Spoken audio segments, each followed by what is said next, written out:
Hey guys, Tom here, and today I am bringing you the top 10 most shocking WWE returns. The WWE has been witness to many unexpected returns down the years, and numerous times the audience has been completely caught off guard. And today we are counting down from 10 to number 1, the most shocking WWE returns. So coming in at number 10 is Chris Jericho on November the 19th, 2007 edition of Monday Night Raw. So Chris Jericho left the WWE 2 years before in the summer of 2005. He was pretty dissatisfied with what he'd accomplished, and he left to pursue his music career. Now, months leading up to his return in the WWE in 2007, the WWE started showing cryptic binary code videos. Nobody knew what these codes meant, but later it was discovered it was Chris Jericho. So on November the 19th edition of Raw, it was revealed the cryptic messages read,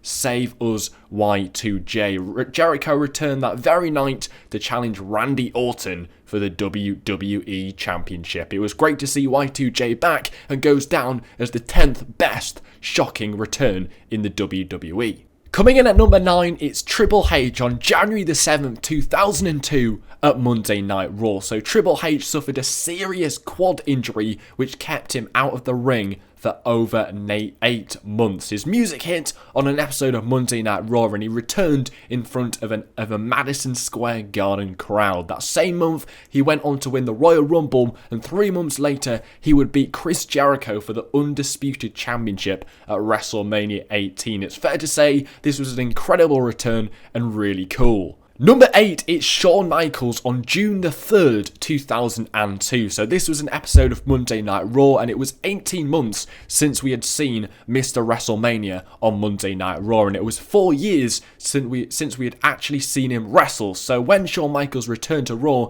he got an absolute standing ovation. It was his official return to the ring after recovering from back injury from 1998. So Kevin Nash announced him as a new member of the recently reformed NWO. That same night, Triple H would go on to attack Shawn and spark one of the greatest feuds in WWE history. Number 7, it's John Cena at the Royal Rumble 2008. Everybody remembers this one. John Cena suffered a torn pectoral muscle back in October 2007, and it was expected he could be out from up to 6 to 8 months, and fans weren't expecting to see him until the summer next year in 2008. So John Cena miraculously came out at the number 30 entrant at the 2008 Royal Rumble, and he was only out for 3 months, and he went on to actually win that Royal Rumble match. It was absolutely incredible. We all thought he was going to be out for up to 8 months. He came back after only 3 months and actually won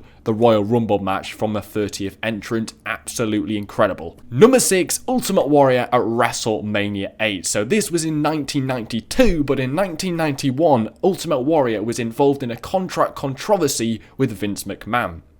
Warrior wanted $500,000 for performing at WrestleMania 7. He wanted a guaranteed number of working days, travel accommodation paid for, and a higher percentage of merchandise sales. So Vince apparently temporarily accepted these terms so he could get Warrior to appear at the SummerSlam event a few months later. And actually, straight after the Warrior had wrestled at the SummerSlam pay-per-view, Vince suspended him from the WWF. In a shock move at WrestleMania 8, if we go to the next year, Warrior shockingly returned. Nobody ever thought he'd be in the WWF again, but he shockingly returned. The Hulkster was getting attacked by Sid Justice and Papa Shango in WrestleMania 8's main event, and unexpectedly, the Warrior's music hit, the crowd exploded, he sprinted down to the ring and helped Hulk Hogan fight the two off. This was absolutely incredible. He'd been suspended 8 months prior. He returns in the main event of WrestleMania. Amazing. Number 5 is Bret Hart on the 4th of January 2010 on Monday Night Raw. So Bret Hart's WWE return was advertised in advance, but it goes down as pretty shocking because until fans saw it with their own eyes, it was pretty hard to believe that it would really happen. Now, Bret had left the WWE in outrageously bad terms in 1997. Everybody remembers the famous Montreal Screwjob when Bret Hart left the WWF, as well as his own brother Owen Hart actually dying during an entrance in 1999 with the WWE. So it was really unlikely we would see Bret Hart again. However, 13 years later, WWE and Bret Hart somehow managed to work something out. He returned on this episode of Monday Night Raw in 2010, cut a heartfelt promo where he hugged Shawn Michaels. It was lovely and great to see Bret Hart back in the WWE.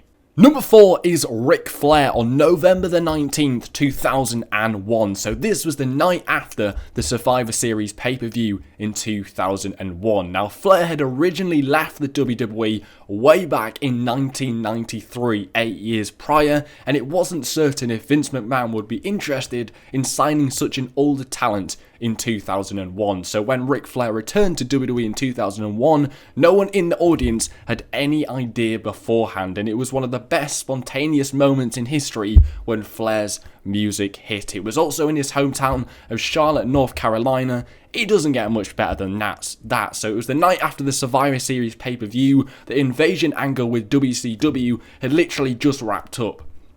And the last thing people expected was to see another WCW wrestler on the Monday Night Raw. So Flair revealed that Shane and Stephanie had sold their stock to him and he was now Vince's WWF co-owner. It started a memorable feud with Vince and a successful 7-year run for the Nature Boy in WWE. Number 3 is Shane McMahon on February the 22nd, 2016. So this was the night after the Fastlane 2016 pay-per-view, which was pretty disappointing. Fans were angry at WWE and the WrestleMania 32 card was not looking that exciting. The Authority, they'd been running things for almost 3 years. People were bored. They wanted change, and in one of the most unexpected returns in history, Here Comes the Money begins playing. Shane McMahon walks out, begins dancing on the stage. The crowd is electric. Nobody expected this to happen, but it got even better when he shockingly announced he still has ownership